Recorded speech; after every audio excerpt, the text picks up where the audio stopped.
Jomar at Carla may inihandang surpresa para sa mga bisita at viewers. Kalingap Rob walang kaalam-alam sa gagawin ni Jomar at Carla.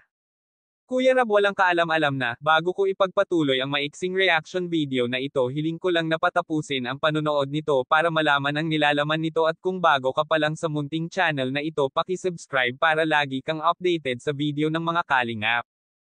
At pakisuportahan natin ang ama ng Kalingap na si Val Santos matubang Ate Edna Vlog at si Kalingap Rob.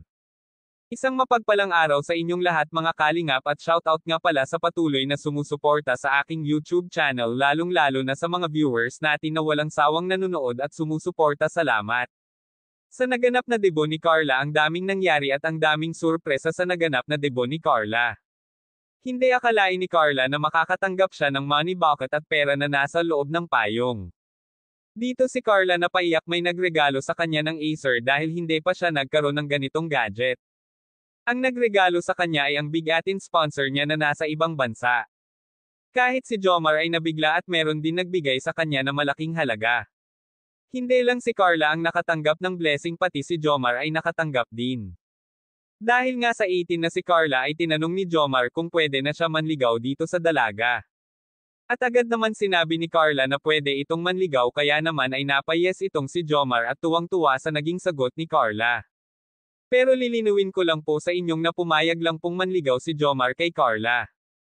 Pero hindi po natin alam kung sasagutin din ba ito ni Carla pagdating ng panahon. Dahil kung matatandaan natin ang wish ng mama ni Carla sa selebrasyon na ang gusto niya ay makatapos si Carla huwag daw muna pansinin ang mga nanliligaw dahil andyan lang naman ang mga yan.